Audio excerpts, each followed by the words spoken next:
Hey, what's up, everybody? Welcome back into the show. Yet another episode of Crushing Fantasy Football. I am Bryce Lockridge, your host of the show, guys. Today, I am going to be giving you 7 players that are massively undervalued, and their ADP is almost ridiculous at this point. All right, so first player on my list is going to be Tim Patrick, guys. Tim Patrick is going way later in the draft than Courtland Sutton. He has just as high of a weekly ceiling and just as high of a season-long potential for overall fantasy points.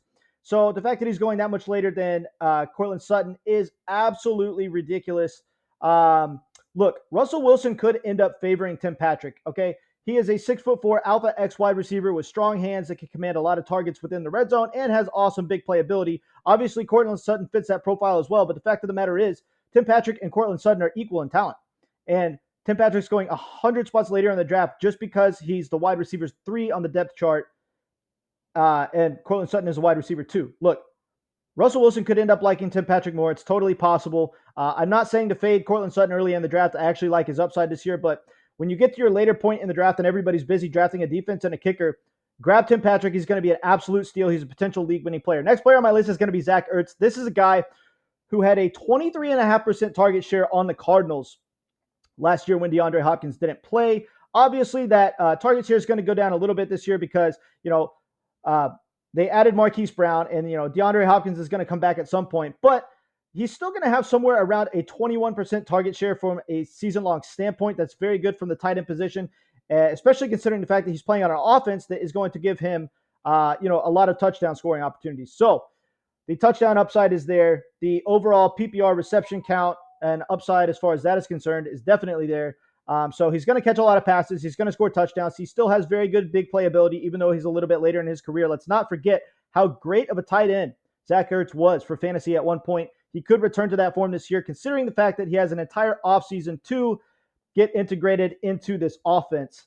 So I love Zach Ertz. He's an absolute steal. Next player on my list is going to be Tony Pollard, guys. Tony Pollard is a player who,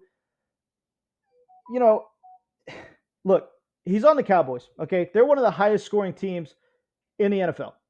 And they're going to continue to be that. I mean, look, obviously no more Amari Cooper, but, we added James Washington, and I still think that the offense is going to be good.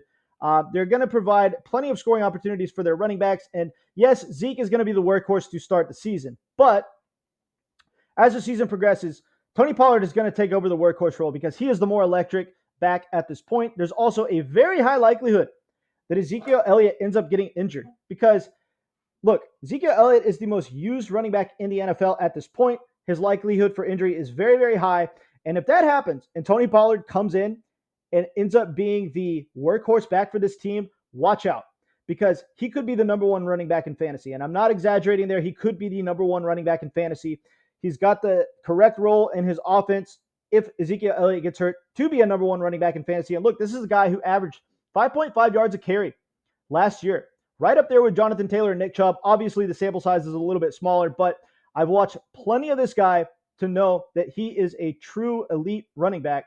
And if he gets to take over the number 1 role in the offense, watch out.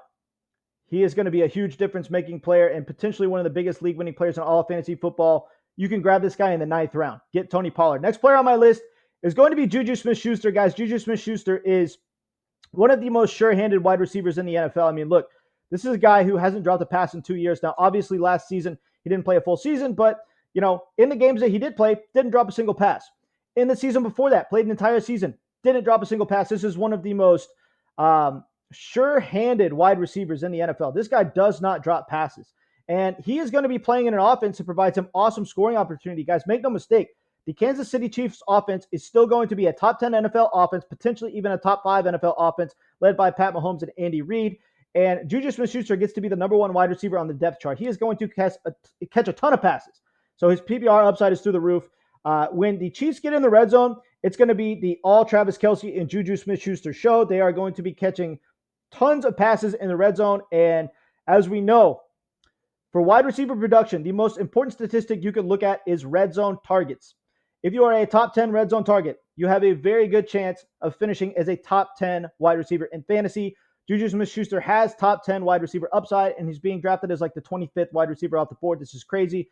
Grab him, in the 6th round, maybe even the 5th round. I mean, I don't mind reaching for him a little bit because I really want JuJu on my team this year. But the fact of the matter is he's an absolute steal at this point. Next player on my list is going to be Trey Lance. All right, guys, rushing upside is everything for quarterbacks. If you haven't figured that out by now, you really haven't been watching fantasy football. This is a quarterback that's going to give you a lot of potential upside. I mean, he could literally end up being a top five quarterback in fantasy this year. He has the arm, he has the rushing upside. He's going to be playing in a San Francisco offense. It's going to score a lot of points. And considering the fact that he's one of the best dual threat quarterbacks in the league. I mean, obviously we haven't seen it really come to light yet, but he is going to be a quarterback of that caliber. I would grab this dude because, I'm a guy that likes to wait on quarterbacks. So, if you're going to skip out on, Patrick Mahomes and Justin Herbert and Lamar Jackson and all those guys in the earlier rounds, you can simply just wait and draft Trey Lance. He gives you just as high of a season-long potential ceiling as guys like Lamar Jackson and Patrick Mahomes. So just wait and draft Trey Lance. Next player on my list is going to be Kareem Hunt. Okay, this is a guy who ends up outperforming Nick Chubb in a lot of weeks. I mean, look, for PPR formats, Kareem Hunt is arguably the better back. He catches more passes. He comes in and he steals all of Nick Chubb's goal line work. So, look, considering the fact that he's going 40 spots later in the draft like he usually does, it's not a bad idea to just fade Nick Chubb early, wait, and draft Kareem Hunt because as long as he stays healthy and on the field, he is going to outperform Nick Chubb in certain weeks. And for PPR formats, he's arguably the better back on the season. So the fact that Nick Chubb always goes way higher than him in the draft makes absolutely no sense. It makes more sense to just wait and draft Kareem Hunt. Next player on my list, final player I have here is Darren Waller. I love Darren Waller this year, guys, so much. Look, his entire career, he's been treated as a wide receiver because, he's a beast. This guy is 6'6", 250 pounds, and he is completely and totally unstoppable. But he's really been the only true weapon in his offense for a while. Now they add Davante Adams, so most of the defensive attention is going to have to be on Davante Adams. So this is going to open up tons of opportunity for Darren Waller to just absolutely feast in this offense. Even though Davante Adams commands a lot of red zone targets, I think that this team is going to score so many touchdowns that Darren Waller is going to get plenty of red zone opportunities for himself. And look, this guy is still going to command a significant target share in this offense and a ton of red zone targets. He's going to score a lot of touchdowns. He has the potential to have 1,300 plus yards from the tight end position, which is extremely rare. So he could be one of the biggest difference-making players in all of fantasy football. He has top one tight end upside. He could finish as the tight end one in fantasy. So I would grab Darren Waller in the 5th round without hesitation. I would even reach for him in the 4th round because I think that he could be the best tight end in fantasy this year. All right, guys. Appreciate you tuning into the video. I will catch you later.